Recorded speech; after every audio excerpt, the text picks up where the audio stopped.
ओम नमः शिवाय। शिव जी सदा सहाय। ओम नमः शिवाय। गुरु जी सदा सहाय।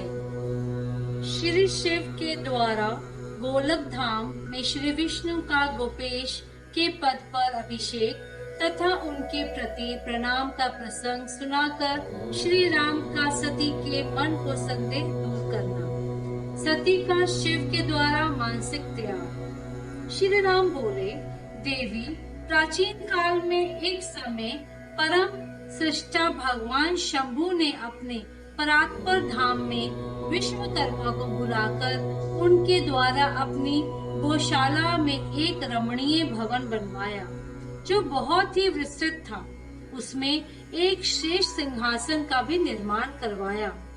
उस सिंहासन पर भगवान शंकर ने विश्वकर्मा द्वारा एक छत्र बनवाया जो बहुत ही दिव्य, सदा के लिए अद्भुत और परम उत्तम था।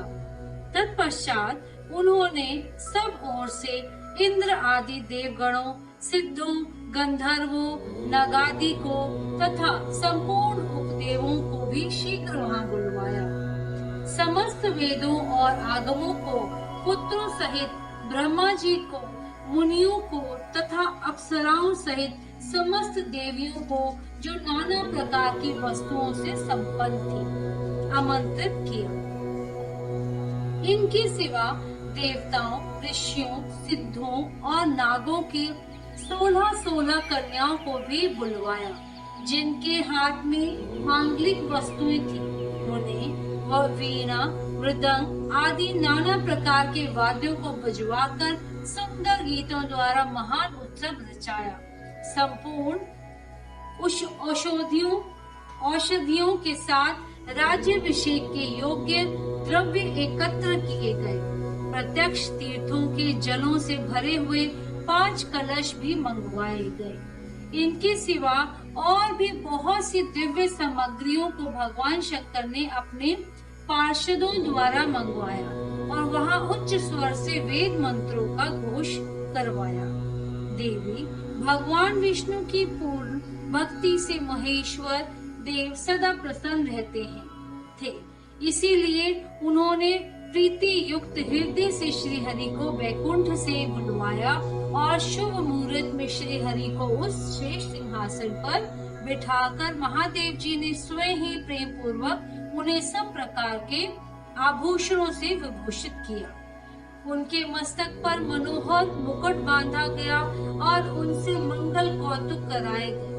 यह सब हो जाने के बाद महेश्वर ने स्वयं ब्रह्मांड मंडप में श्री हरि का अभिषेक किया और उन्हें अपना वह सारा ऐश्वर्य प्रदान किया जो दूसरों के पास नहीं था। तदंतर स्वतंत्र ईश्वर भक्त वत्सल शंभु ने श्री हरि का स्तवन किया और अपनी पराधीनता को सर्वत्र प्रसिद्ध करते हुए वे लोककर्ता ब्रह्मा से इस प्रकार बोले। महेश्वर ने कहा, लोकेश, आज से मेरी आज्ञा के अनुसार ये विष्णु हरि स्वयं मेरे वंदनीय हो गए। इस बात को सभी सुन रहे थे हैं तात तुम संपूर्ण देवता आदि के साथ इन श्री हरि को प्रणाम करो और ये वेद मेरी आज्ञा से मेरी ही तरह इन श्री हरि का वर्णन करें। श्री रामचंद्र जी कहते हैं, देवी, भगवान विष्णु की शिव भक्ति देखकर प्रसन्नचित हुए वरदायक भक्त वत्सल्य रुद्र देव ने उपयुक्त बात कहकर स्वयं ही श्री गरुड़ ध्वज को प्रणाम किया। तदंतर ब्रह्मा आदि देवताओं, मुनियों और सिद्ध आदि ने भी उस समय श्री हरि की वंदना की। इसके बाद अत्यंत प्रसन्न हुए भक्त वत्सल्य महेश्वर ने देवताओं के समक्ष श्री हरि को बड़े बड़े वर प्रदान किए। महेश बोले, हरे, तुम मेरी आज्ञा से संपूर्ण लोगों के कर्ता, पालक और संहारक हो। धर्म, अर्थ और काम के दाता तथा दुर्नीति अथवा अन्याय करने वाले दुष्टों को दंड देने वाले हो। महान बल पराक्रम से संपन्न जगत पूज्य जगदीश्वर बने रहो। सम्रांग में तुम कहीं भी जीते नहीं जा सकोगे। मुझसे भी तुम कभी पराजित नहीं होगे। तुम मुझसे मेरी दी हुई 3 प्रकार की शक्तियां ग्रहण करो। एक तो इच्छा आदि की सिद्धि, दूसरी नाना प्रकार की लीलाओं को प्रकट करने की शक्ति और तीसरी तीनों लोकों में नित्य स्वतंत्रता। हरे, जो तुमसे द्वेष करने वाले हैं वे निश्चय ही मेरे द्वारा प्रतन पूर्वक दंडनीय होंगे। विष्णु, मैं तुम्हारे भक्तों को उत्तम मोक्ष प्रदान करूंगा। तुम इस माया को भी ग्रहण करो, जिसका निवारण करना देवता आदि के लिए भी कठिन है, तथा जिससे मोहित होने पर यह विश्व जड़ रूप हो जाएगा। हरे, तुम मेरी बाई भुजा हो और विधाता दाहिनी भुजा है। तुम इन विधाता के भी उत्पादक और पालक होगे। मेरा हृदय रूप जो रुद्र है वही मैं हूँ, इसमें संशय नहीं है। वह रुद्र तुम्हारा और ब्रह्मा आदि देवताओं का भी निश्चय ही पूज्य है। तुम यहाँ रहकर विशेष रूप से संपूर्ण जगत का पालन करो। नाना प्रकार की लीलाएं करने वाले विभिन्न अवतारों द्वारा तथा सबकी रक्षा करते रहो। मेरे चिन्मय धाम में तुम्हारा जो यह परम वैभवशाली और अत्यंत उज्जवल स्थान है वह गोलोक नाम से विख्यात होगा। हरे, भूतल पर जो तुम्हारे अवतार होंगे वे सबके रक्षक और मेरे भक्त होंगे। मैं उनका अवश्य दर्शन करूंगा। वे मेरे वर से सदा प्रसन्न रहेंगे। श्री राम जी कहते हैं, देवी, इस प्रकार श्री हरि को अपना अखंड ऐश्वर्य सौंपकर उमा वल्लभ भगवान हर स्वयं कैलाश पर्वत पर रहते हुए अपने पार्षदों के साथ स्वच्छंद क्रीड़ा करते हैं। तभी से भगवान लक्ष्मीपति वहाँ गोप वेश धारण करके आए और गोप गोपी तथा गौओं के अधिपति होकर बड़ी प्रसन्नता के साथ रहने लगे। वे श्री विष्णु प्रसन्नचित्त हो समस्त जगत की रक्षा करने लगे। वे शिव की आज्ञा से नाना प्रकार के अवतार ग्रहण करके जगत का पालन करते हैं। इस समय वे ही श्री हरि भगवान शंकर की आज्ञा से 4 भाइयों के रूप में अवतीर्ण हुए हैं। उन 4 भाइयों में सबसे बड़ा है राम, मैं राम हूँ, दूसरे भरत है, तीसरे लक्ष्मण और चौथे भाई शत्रुघ्न है। देवी, मैं पिता की आज्ञा से सीता और लक्ष्मण के साथ वन में आया था। यहाँ किसी निशाचर ने मेरी पत्नी सीता को हर लिया है और मैं विरही होकर भाई के साथ इस वन में अपनी प्रिया का अन्वेषण करता हूँ। जब आपका दर्शन प्राप्त हो गया तब सर्वथा मेरी कुशल मंगल ही होगा। माँ सती, आपकी कृपा से ऐसा होने में कोई संदेह नहीं है। देवी, निश्चय ही आपकी ओर से मुझे सीता की प्राप्ति विषयक वर प्राप्त होगा। आपके अनुग्रह से उस दुख देने वाले पापी राक्षस को मारकर मैं सीता को अवश्य प्राप्त करूंगा। आज मेरा महान सौभाग्य है जो आप दोनों ने मुझ पर कृपा की। जिस पर आप दोनों दयालु हो जाएं, वे पुरुष धन्य और श्रेष्ठ है। इस प्रकार बहुत सी बातें कहकर कल्याणमयी सती देवी को प्रणाम करके रघुकुल शिरोमणि श्री राम उनकी आज्ञा से उस वन में विचरने लगे। पवित्र हृदय वाले श्री राम की ये बात सुनकर सती मन ही मन शिव भक्ति परायण रघुनाथ जी की प्रशंसा करती हुई बहुत प्रसन्न हुई, पर अपने कर्म को याद करके उनके मन में बड़ा शोक हुआ। उनकी अंगी कांति फीकी पड़ गई। वे उदास होकर शिव जी के पास लौटे। मार्ग में जाती हुई देवी सती बारंबार चिंता करने लगी कि मैंने भगवान शिव की बात नहीं मानी और श्री राम के प्रति कुत्सित बुद्धि कर ली। अब शंकर जी के पास जाकर उन्हें क्या उत्तर दूं? इस प्रकार बारंबार विचार करके उन्हें उस समय बड़ा पश्चाताप हुआ। शिव के समीप जाकर सती ने उन्हें मन ही मन प्रणाम किया। उनके मुख पर विषाद छा रहा था।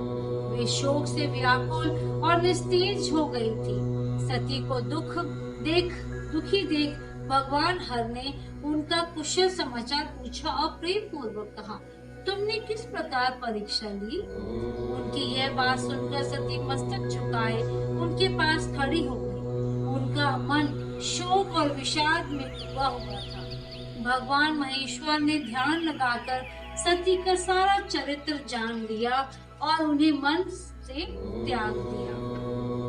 वेद धर्म का प्रतिपालन करने वाले परमेश्वर शिव ने अपनी पहले की हुई प्रतिज्ञा को नष्ट नहीं होने दिया। सती का मन से त्याग करके वे अपने निवास भूत कैलाश पर्वत पर चले गए। मार्ग में महेश्वर और सती को सुनाते हुए आकाशवाणी बोली, परमेश्वर तुम धन्य हो और तुम्हारी यह प्रतिज्ञा भी धन्य है।